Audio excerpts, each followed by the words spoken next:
Show me a successful team that just adapts. When Fergie was in charge, not only the principles for the first team, the whole academy set up so you could pick players from 15 years and over, that's a full generation, and they'd all understand the principles of playing the Man United way.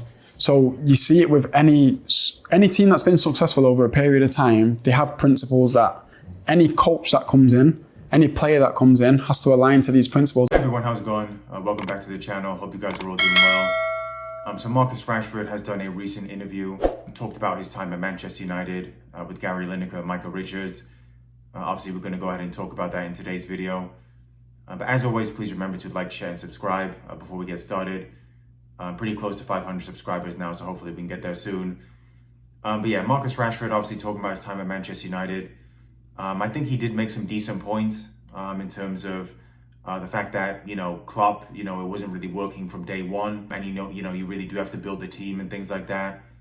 I do agree to a certain point, but again, I think a lot of the issue with these sit-down interviews, you saw it with Gary Neville and Sir Jim. Gary Neville, he's essentially a friend of Sir Jim, so he's not really going to question him, and he's just kind of going to let Sir Jim just get away with whatever he wants to say. And I feel like it's the same with this interview. So essentially, Marcus Rashford, I'm going to read out some of what he said now. People say Manchester United have been in a transition for years. To be in a transition, you have to start the transition. So the actual transition hasn't started yet. When Liverpool went through this, they got Klopp and stuck with him. They didn't win in the beginning. To have a transition, you have to make a plan and stick to it. This is where being realistic about your situation comes in. With so many different managers, ideas, and strategies to win, you end up in no man's land. So again, I think there are certain points where you can look at that and agree. I think Manchester United has been in no man's land. And I think it is a big problem where, you've got, multiple different managers. And only recently, Ten Hag is, using some of Mourinho's signings, using some of Van Gaal's signings.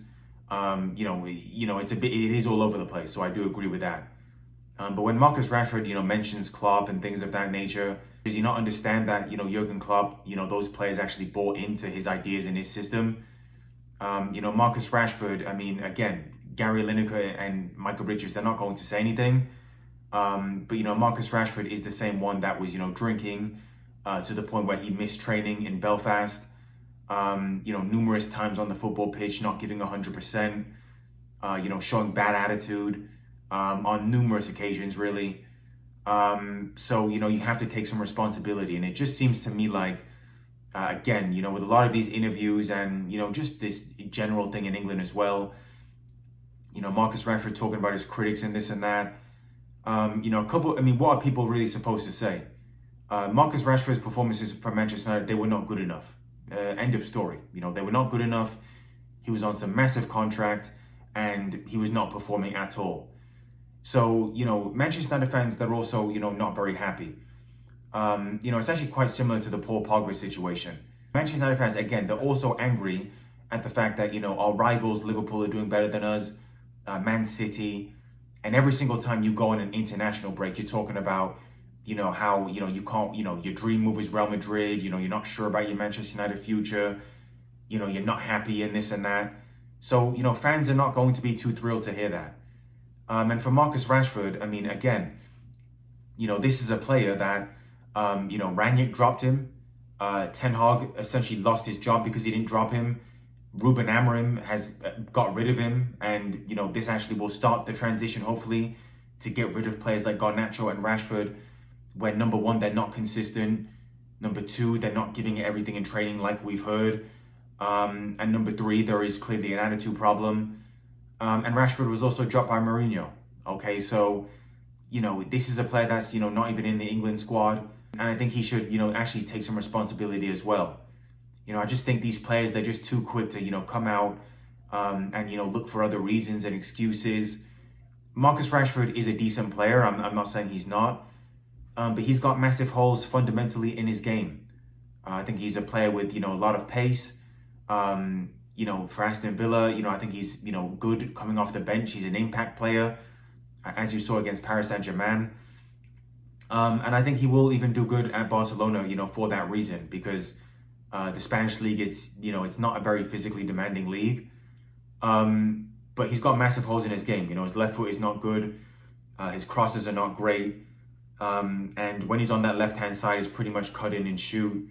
He's not, and these defenders, at a high level, they can read that. It's kind of similar to what happened with Anthony.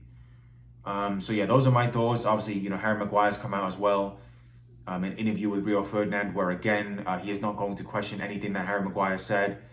Harry Maguire talking about how good Ole was, and he was a tactician and set them up great. All our system under Ole was all about being front foot, being aggressive, pressing. It was like a pressing machine. We wasn't the best team. We actually finished third and then second, and we didn't have probably the best player. Unbelievable job. I'll probably speak more about Ole when I'm retired, but the way that he set us up in them first 2 years is probably the best I've felt in a team. And the players that Manchester United had at that time were not great players, but Ole, made them better. Quite ludicrous comments, to be honest with you. Manchester United at that time, we had, Greenwood up front, Rashford, Ronaldo, Cavani, Martial, there was Pogba there, Lingard as well. There was, Bruno Fernandes, there was good players in that squad. Very good players in that squad, to be honest with you.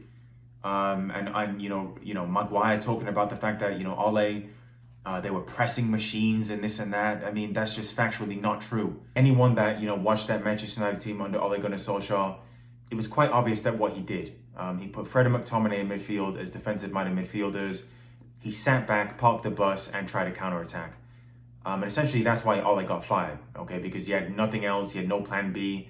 And that's the only way that he could play football. Ole tactically was awful.